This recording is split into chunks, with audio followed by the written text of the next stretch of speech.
السلام عليكم ورحمة الله وبركاته. أهلا ومرحبا بكل متابعي قناة أخبار نادي الزمالك اليوم، ونشرة جديدة من نشرات أخبار نادي الزمالك عن اليوم السبت الموافق 6 يناير لعام 2018. في بداية النشرة لا تنسوا الاشتراك في القناة والإعجاب بالفيديو ليصلكم كل جديد. معنا كل جديد بيخص نادي الزمالك كل يوم بمشيئة الله. كل الشكر والتقدير للناس اللي بتتابعنا الفترة اللي فاتت وبتدعمنا باشتراكات في القناة، بإعجابات على الفيديوهات، بتعليقات على الفيديوهات. شاركنا برأيك وتعليقك أسفل الفيديو، بنتابع جميع التعليقات وبنرحب بجميع التعليقات، وإن شاء الله نكون عند حسن ظن حضراتكم الفترة القادمة. تابعونا. حمدي النقاز بيقطع معسكر المنتخب من أجل التوقيع للزمالك. قرر الدولي التونسي حمدي النقاز الظهير الأيمن الجديد لنادي الزمالك قطع معسكر منتخب بلاده ومنتخب تونس من أجل الحضور للقاهرة اليوم السبت للتوقيع الرسمي لنادي الزمالك. نادي الزمالك كان أعلن رسميا انتهاء المفاوضات بشأن انضمام اللاعب الدولي حمدي النقاز لصفوف الزمالك بداية من يناير الحالي. الزمالك اتفق مع النجم الساحلي على إتمام الصفقة بشكل رسمي مقابل 700 ألف دولار يتم سدادها على دفعتين، الأولى 500 ألف دولار والثانية 200 ألف دولار.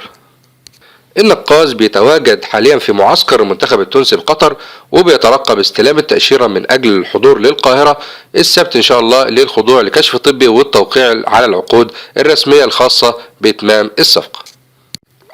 رسميا الإدارة الفنية لنادي الزمالك خلال مباراة القمة في يد نبيل محمود. في إطار العك الكروي اللي بيسود نادي الزمالك بسبب إدارته، بيقرر مجلس إدارة نادي الزمالك تولي نبيل محمود المدرب العام للفريق إدارة لقاء القمة والمقرر له الاثنين القادم وبصلاحيات كاملة.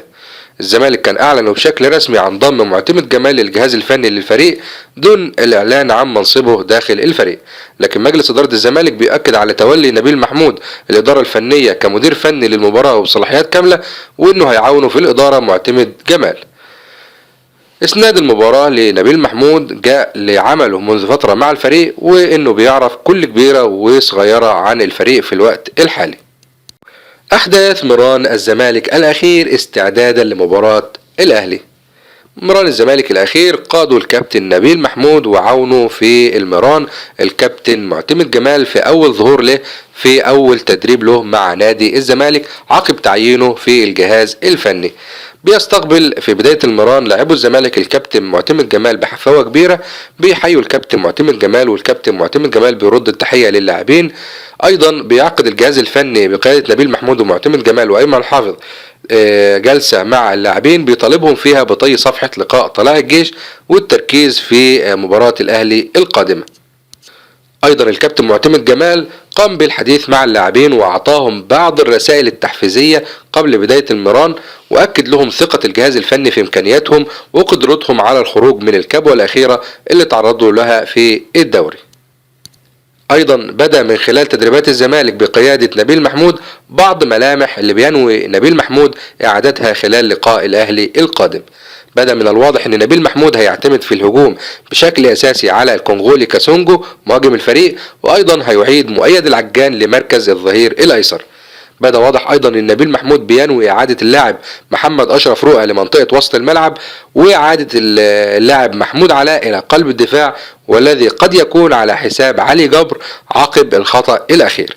من الممكن ايضا ان نجد بعض الاوراق على الدكة زي باسم مرسي وايمن حفني واحمد داوود وصلاح عاشور ويوسف اوباما.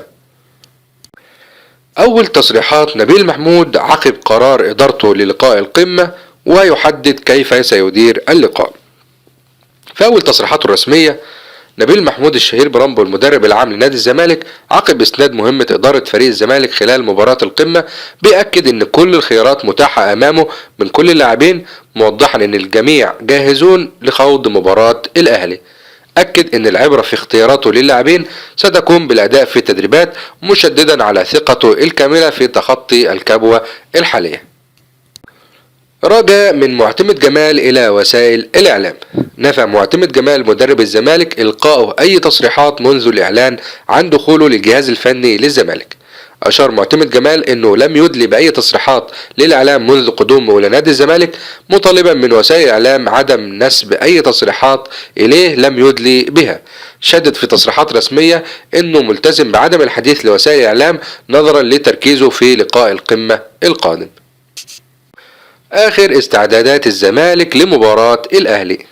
الجهاز الفني لنادي الزمالك برئاسة الثنائي معتمد جمال ونبيل محمود بيقرروا دخول فريق الزمالك في معسكر مغلق بداية من اليوم السبت استعدادا لمباراة الأهلي.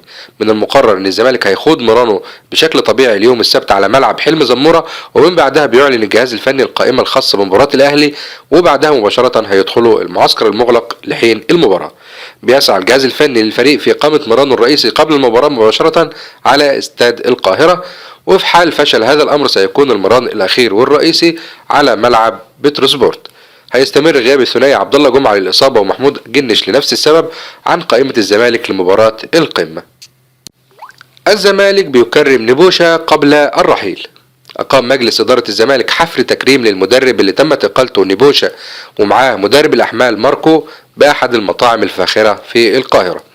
حضر الحفل اسماعيل يوسف عضو مجلس إدارة الزمالك والمشرف العام على فريق الكرة بالنادي، وأعضاء الجهاز الفني أيمن حافظ مدير الكرة ونبيل محمود ومعتمد جمال وأيمن طاهر، وكمان لاعبو الفريق الأول، حيث استقبلهم نبوشة بترحاب شديد. حصل نبوشة من نادي الزمالك على درع النادي وتمنى توفيق للنادي مستقبلا، وأكد أنه سعيد بالمجموعة التي عمل معها سواء جهاز معاون أو لاعبين. آخر تقييم من نبوشة لفريق الزمالك وآخر تقرير له قبل الرحيل. إليكم بعض الأمور اللي أفصح عنها المدرب نبوشة المدير الفني السابق لنادي الزمالك قبل رحيله الرسمي عن الفريق عقب الهزيمة الأخيرة من طلائع الجيش. اتكلم نبوشة في تقريره أن هناك لاعبين لا يصلحون للعب مع الزمالك ويحتاجون لوقت من الانسجام والتجانس، وأنه لا يمكن الحكم عليهم من 4 أو 5 مباريات فقط. ايضا نبوشة بيحمل ادارة الزمالك جزء كبير من المسؤولية بسبب ما اعتبره تدخل في الفترة الماضية واجباره على المشاركة للاعبين باعينهم واستبعاد لاعبين دون علمه، وهو ما كان يرفضه تماما. اتكلم نبوشة ساخرا بخصوص اضاعة الزمالك لركلات الجزاء واللي خسر الفريق نقاط بسببها، واتكلم وقال: هل اسدد ضربة الجزاء بنفسي ام العب كمدافع واعرقل مهاجم طلائع الجيش لامنعه من تسجيل الهدف؟ ده كان اخر تقرير لنبوشة عن الزمالك قبل رحيله. السوري مؤيد العجان بينقل اهتمام منتخب بلاده لنبوشة. اللاعب السوري مؤيد العجان لاعب نادي الزمالك بيستغل إقالة المدرب نبوشة المدير الفني السابق للزمالك لينقل له اهتمام منتخب بلاده ومنتخب سوريا من أجل التعاقد مع نبوشة. العجان استعان بأيمن طاهر مدرب حراس مرمى الزمالك لترجمة الحوار مع نبوشة قبل رحيل نبوشة عن القاهرة.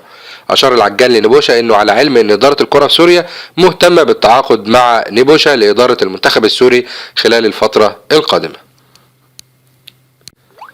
أزمة جديدة لمحمد إبراهيم داخل الزمالك واصطدام جديد مع الجهاز الفني وعقوبة جديدة.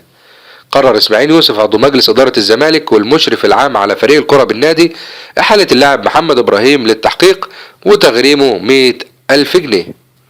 الكلام ده بسبب حسب ما ذكر اسماعيل يوسف تجاوز اللاعب في حق نبيل محمود المدير الفني المؤقت للزمالك ورفضه استكمال مران الأمس الجمعة. أكد إسماعيل يوسف أن الجهاز بيسعى لتطبيق سياسة الانضباط والالتزام داخل الفريق. بيذكر أن محمد إبراهيم تم استبعاده من القائمة الأولية الزمالك قائمة الزمالك الأولية لإفريقيا، مما سبب أزمة حالية للاعب داخل النادي لتستكمل هذه الأحداث سلسلة من الصدامات والأزمات بين محمد إبراهيم والجهاز الفني وإدارة نادي الزمالك. الإعلان رسميا عن طاقم التحكيم الأجنبي لإدارة مباراة الزمالك والأهلي. لجنة الحكام الرئاسية باتحاد الكرة المصري برئاسة عصام عبد الفتاح بتعلن عن طاقم التحكيم الأجنبي اللي هيدير مباراة القمة بين الزمالك والأهلي واللي المقرر لها يوم الاثنين القادم بمشيئة الله، حيث أعلنت اللجنة إسناد اللقاء لطاقم تحكيم إيطالي بقيادة ديفيد ماسا. هيكون معاه مساعدين أندريا كريسبو مساعد أول وفابيانو بيرتي مساعد ثاني وحكم رابع ماريان.